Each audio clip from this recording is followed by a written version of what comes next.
କାହିଁ କେତେ ବାଟ ଲମ୍ବିଛି ଜଙ୍ଗଲଟିଏ। ପାହାଡ଼, ଝରଣା, ଗଛଲତା, ପଶୁପକ୍ଷୀ ସବୁଥିରେ ଭରା ଏଇ ଜଙ୍ଗଲ। ଆଉ ଏଇ ଜଙ୍ଗଲର ରାଜା ହେଲା ମହାବଳ ବାଘ। ଶିକାର କରିବାରେ ଓସ୍ତାଦ। ବାଘ ରଜାକୁ ଶିଆଳ ମନ୍ତ୍ରୀ। ବାଘ ବଳରେ ବଳିଆନ ଶିଆଳକୁ ଦେଖିଲେ ଜଙ୍ଗଲର ପଶୁମାନେ ଆଡ଼େଇ ଚାଲିଯାଆନ୍ତି। କାରଣ ସମସ୍ତେ ଜାଣିଛନ୍ତି ବାଘ ରଜାକୁ ଶିକାରର ଖବର ଦିଏ ଏଇ ଶିଆଳ। କୋଉଠି କିଏ ପଶୁପକ୍ଷୀ ଥିବେ ଶିଆଳ ସବୁଆଡେ ବୁଲିକି ଖବର ଆଣିକି ବାଘ ପାଖରେ ପହଞ୍ଚେଇ ଦବ। ବାଘ ଶିକାର କରିବ, ଆଗ ପେଟ ପୁରା ମାଂସ ଖାଇଦବ, ଯାହା ବଳିବ ସେତିକିରେ ବି ଶିଆଳର ପେଟ ପୁରିଯାଏ। ବାଘ ଘରେ ଥାଏ ବାଘୁଣୀ, ଆଉ ଶିଆଳର ଘରେ ଶିଆଳି। ବାଘୁଣୀ ଆଉ ଶିଆଳିର ବି ଭଲ ପଡେ, ଭଲ ସାଙ୍ଗ ସେମାନେ। ଶିଆଳିର ଥାଏ ଗୋଟିଏ ଛୋଟ ଛୁଆ, ଆଉ ବାଘୁଣୀର ଆଗକୁ ଛୁଆ ହେବାର ଥାଏ। ବାଘ ଆଉ ଶିଆଳ ବଣରେ ବୁଲିବା ବେଳେ ବାଘୁଣୀ ଓ ଶିଆଳି ଘରେ ଥାଇକି ଦୁଃଖ ସୁଖ ହୁଅନ୍ତି। ଥରେ ବହୁତ ଜୋରେ ଝଡ଼ ବାତ୍ୟା ହେଲା। ସେତେବେଳେ ବାଘ ଘନ ଜଙ୍ଗଲରେ, ଆଉ ତା ସାଥିରେ ଶିଆଳ। ପବନର ବେଗ ଏତେ ଅଧିକ ହେଲା ଯେ ବାଘ ଆଉ ଶିଆଳ ବଣର ଏକ ଗୁମ୍ଫାରେ ଆଶ୍ରୟ ନେଲେ। ବାଘୁଣୀ ଏଣେ ଖୋଜିବାକୁ ବାହାରିଲା ବାଘ ରଜାକୁ। ଶିଆଳି ବି ତା ସାଥିରେ ଗଲା। ଘରେ ଛାଡ଼ିଗଲା ଛୋଟ ଛୁଆଟିକୁ। ବାଘୁଣୀ ଓ ଶିଆଳି ପାହାଡ଼ରେ ବୁଲି ବୁଲି ଗୁମ୍ଫା ପରେ ଗୁମ୍ଫା ଖୋଜୁଥାନ୍ତି। କି ଝଡ଼ ବର୍ଷା, ଗଛ ଉପୁଡ଼ି ପଡୁଥାଏ। ହଠାତ୍ ଶିଆଳି ଦେଖିଲା ଗୋଟିଏ ବଡ଼ ପଥର ପାହାଡ଼ ଉପରୁ ସିଧା ଖସି ଆସୁଛି, ଆଉ ବାଘୁଣୀ ବି ଠିକ୍ ସେଇ ବାଟରେ ଠିଆ ହେଇଛି ଯୋଉ ବାଟରେ କି ପଥର ଖସୁଛି। ଶିଆଳି ବାଘୁଣୀକୁ ଜୋରରେ ଡାକିକି ଶବ୍ଦ କଲା, କିନ୍ତୁ ଝଡ଼ ବାତ୍ୟାରେ ଶବ୍ଦ କୋଉଠୁ ଶୁଭୁଛି ବାଘୁଣୀ କିଛି ବି ଶୁଣି ପାରିଲାନି। ତେଣୁ ଶିଆଳି କାଳ ବିଳମ୍ବ ନ କରି ଦୌଡ଼ିଗଲା ବାଘୁଣୀ ପାଖକୁ, ଆଉ ତାର ସବୁ ଶକ୍ତି ଏକାଠି କରି ବାଘୁଣୀକୁ ଠେଲିଦେଲା ଦୂରକୁ। କିନ୍ତୁ ଠିକ୍ ସେହି ମୁହୂର୍ତ୍ତରେ ପଥରର ଭାରରେ ଚାପି ହୋଇ ଚାଲିଗଲା ଶିଆଳିର ଜୀବନ। ଆଖି ଆଗରେ ଶିଆଳିର ମରଣ ଦେଖିଲା ବାଘୁଣୀ। ଆହା, ଶିଆଳି ତାକୁ ବଞ୍ଚାଇ ନିଜ ଜୀବନ ଦେଇଦେଲା। ବାଘୁଣୀ ଚାଲିଲା ଶିଆଳି ଘରକୁ। ଶିଆଳିର ଛୋଟ ଛୁଆଟି ଜୋର ଜୋର କାନ୍ଦୁଥାଏ। ମା ମା ରଡ଼ି ଛାଡୁଥାଏ। ବାଘୁଣୀ ସେଇ ଛୁଆଟିକୁ ଜାକି ତା ଘରକୁ ଚାଲି ଆସିଲା, ଆଉ ସେଇ ଛୋଟ ଛୁଆଟିକୁ ନିଜର କ୍ଷୀର ପିଆଇଲା।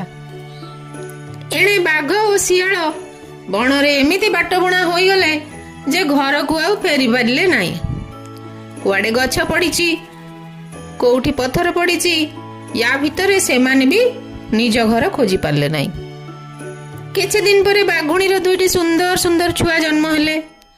ବାଘୁଣୀ ନିଜ ଛୁଆ ଦୁଇଟି ସହିତ ଶିଆଳ ଛୁଆକୁ ବି ପାଳିବାରେ ଲାଗିଲା। ବାଘ ଛୁଆ ଦୁଇଟିକୁ ଶିଆଳ ଛୁଆକୁ ବଡ଼ ଭାଇ ପରି ଦେଖିଲେ। ସଭିଏ ମିଳିମିଶି ଖେଳାବୁଲା କଲେ।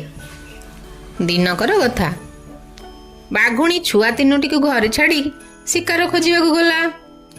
ଶିଆଳ ଛୁଆ ଆଉ ବାଘ ଛୁଆ ଦୁଇଟି ଘର ପାଖରେ ଖେଳିବାରେ ଲାଗିଥାନ୍ତି।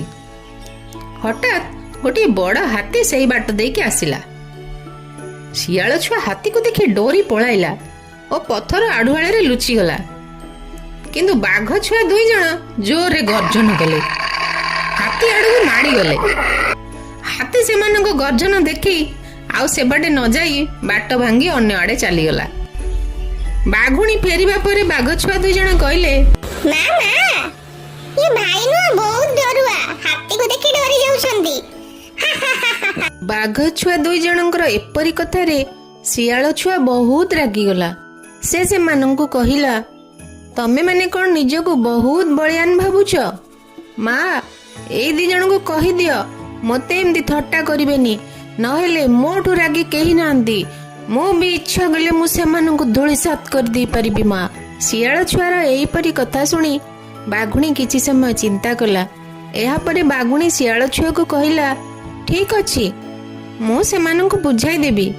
ତୁ ରାଗ ନା, ତୁ ଏବେ ଆସେ, ମୁଁ ଜଙ୍ଗଲ ଭିତରେ ଗୋଟେ ବଢିଆ ଜାଗା ଦେଖିଛି, ତତେ ବୁଲେଇ ଆଣିବି। ତାପରେ ବାଘୁଣୀ ଶିଆଳ ଛୁଆକୁ ନେଇ ଗୋଟିଏ ନଈ ପାଖକୁ ଗଲା। ନଈ କୂଳରେ ପହଞ୍ଚି ବାଘୁଣୀ ପଚାରିଲା, ପାଣିରେ କଣ ଦେଖୁଛୁ? ଶିଆଳ କହିଲା, ପାଣିରେ ମୁଁ ଦେଖୁଛି ତମେ ଆଉ ମୁଁ। ବାଘୁଣୀ ପଚାରିଲା, ତୁ ମୋ ପରି ଦେଖାଯାଉଛୁ? ନାଇଁ ତ ମା, ମୁଁ ତ ଅଲଗା ଦିଶୁଛି। ତାପରେ ବାଘୁଣୀ କହିଲା, ଏବେ ବୁଝ ମୋ କଥା। ତୁ ମୋ ଛୁଆ ନୁହଁ, ତୁ ଶିଆଳ ଛୁଆ। ତୋ ମା ମରିଗଲା ପରେ ମୁଁ ତୋତେ ଆଣି ପାଳିଛି। ଆଉ ମୋ ଛୁଆ 2 ଜଣ ବି ଛୋଟ ଅଛନ୍ତି, ଏକଥା ଜାଣିନାହାନ୍ତି। ଯେତେବେଳେ ସେମାନେ ବଡ଼ ହେଇଯିବେ ସେତେବେଳେ ସେମାନେ ଜାଣିପାରିବେ ଯେ ତୁ ତାଙ୍କ ଭାଇ ନୁହଁ।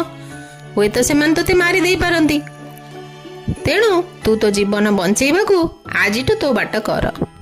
ତାପରେ ବାଘୁଣୀ ଶିଆଳ ଛୁଆକୁ ନେଇ ଜଙ୍ଗଲ ମଧ୍ୟରେ ଖୋଜି ଖୋଜି ଖୋଜି ଖୋଜି ଯେଉଁଠି ଶିଆଳ ଦଳ ରହୁଥିଲେ ସେଇଠାରେ ଛାଡ଼ି ଦେଇ ଆସିଲା।